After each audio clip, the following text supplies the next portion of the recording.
वंदे मातरम। जय हिंद। मैं चक्रधारी सिंह से प्रमोद त्यागी। अगर किसी को सच सुनना पसंद ना हो तो कृपया करके उनके लिए हमारी वीडियो नहीं है। हम मानते हैं कि हमारे उस टाइम की देश की जनता इतनी पढ़ी लिखी नहीं थी और देश के अंदर इतनी सुविधाएं भी नहीं थी जो महात्मा गांधी के सारे षड्यंत्र को पल पल की खबर में रखा जाता। महात्मा गांधी के ऊपर हम हिंदू भाइयों ने अंधा विश्वास किया, जिसका परिणाम आज तक हम लोग भुगत रहे हैं। नाथूराम गोडसे को हमें देशद्रोही नहीं बोलना चाहिए। सही में देखा जाए तो उन्होंने एक सच्चे देशभक्त का काम किया है, महात्मा गांधी को मारकर। अगर महात्मा गांधी को नहीं मारा जाता तो आज हिंदू हिंदू नहीं होता, बल्कि आज सारा हिंदू मुसलमान बन गया होता और ये मॉडर्न कंट्री घोषित हो गई होती। पहली वीडियो में हमने आपको नाथूराम गोडसे की सच्चाई बताई और अभी ये जो वीडियो हम दिखाने जा रहे हैं इसमें देश की और भी गहराई से हम आपको सच्चाई बताने जा रहे हैं। देखते रहिए देश की सच्चाई।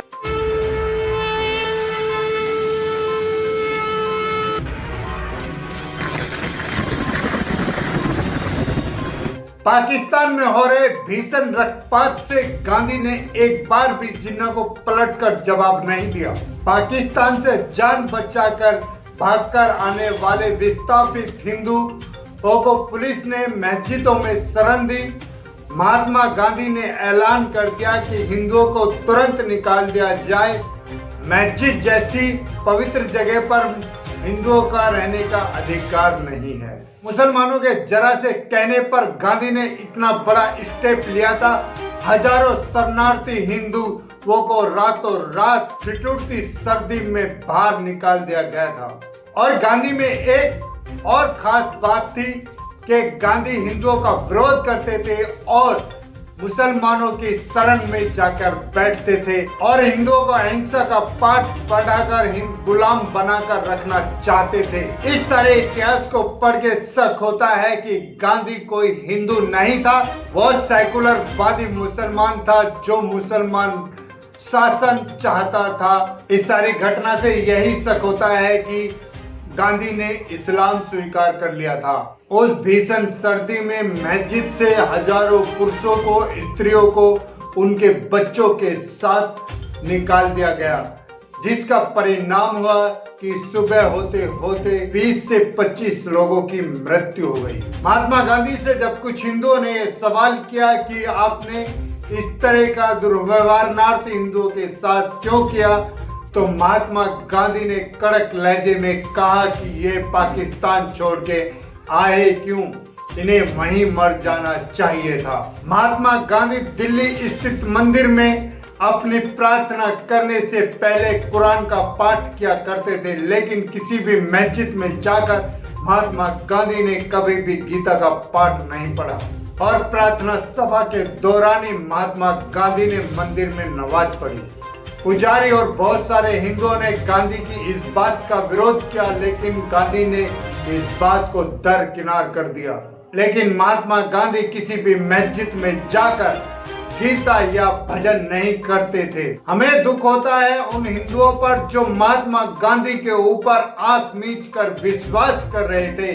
क्या उस महात्मा गांधी की गद्दारी हिंदुओं के समझ में नहीं आ रही थी? लेकिन अगर एक तरफ से देखा जाए तो समझ में आएगी भी नहीं, क्योंकि वही राजनीति आज भी इतिहास दोबारा दोहरा रहा है केजरीवाल के बहाने। हिंदू अपने थोड़े से स्वार्थ के चक्कर में अपने अस्तित्व को बेच देता है।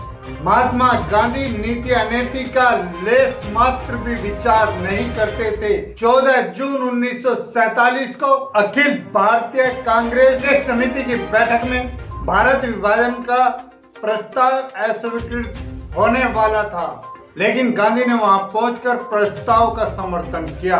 और ये भी तब जब गांधी सभ्य ही ये कह चुके थे कि अगर देश का बंटवारा होगा तो वो मेरी लाश पर से होगा।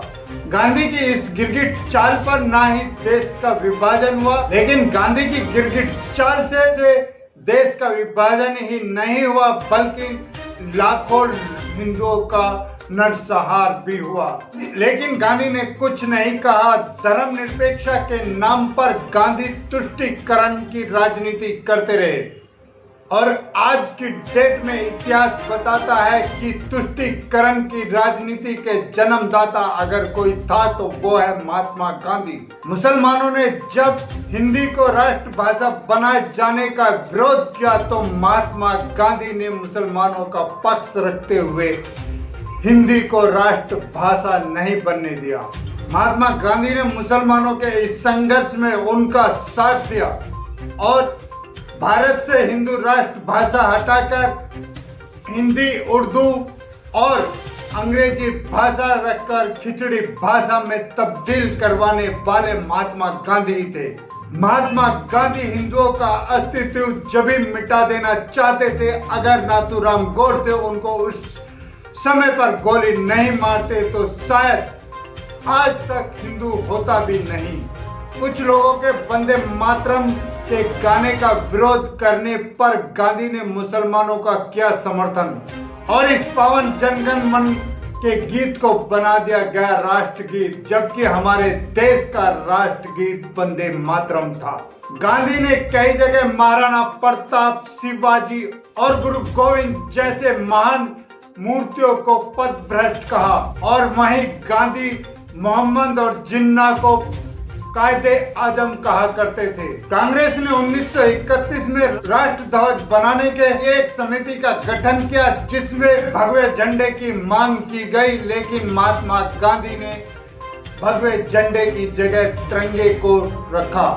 सर्वसम्मति का निर्णय था कि चरखा अंकित भगवा रंग का हमारा ध्वज होना चाहिए और सभी ने अपनी सम्मति से इस राष्ट्र ध्वज को मान्यता दी। लेकिन गांधी ने इस ध्वज का विरोध ही नहीं किया बल्कि उस ध्वज को मिटाकर तिरंगे का रूप दिया और अपनी जिद के कारण हमारे राष्ट्रीय ध्वज भगवे को तिरंगा कर दिया गया। जब सरदार वल्लभ भाई पटेल के नेतृत्व में सोमनाथ मंदिर का सरकारी व्यवसाय पुनर्निर्माण का प्रस्ताव पारित किया गया तब गांधी, जो कि मंत्रिमंडल का सदस्य भी नहीं था, सोमनाथ मंदिर के सरकारी खर्चे को ठुकरा दिया और 13 जनवरी 1948 को आमरण अनशन पर बैठ गए। लेकिन हिंदुओं की आंख तब भी नहीं खुली कि ये सेकुलरवादी ड्रामेबाज मुस्लिम हिंदुओं के बीच में हिंदुओं के पतन के लिए सपोले का जैसा काम कर रहा है और माध्यम से सरकारी खर्चे पर मस्जिदों का निर्माण करने के लिए गांधी ने अपनी तुरंत स्वीकृति दे दी और तुरंत उस पे साइन भी कर दिए। इसी के साथ देश की सच्चाई के लिए जीना, देश के लिए मरना। अगर आपको हमारी ये वीडियो अच्छी लगी हो तो लाइक करें, शेयर करें, कमेंट करें और सब्सक्राइब करें और बेल आइकन जरूर दबाएं। अभी मैं अपनी वाणी को विराम देता हूँ। वंदे मातरम, जय हिंद।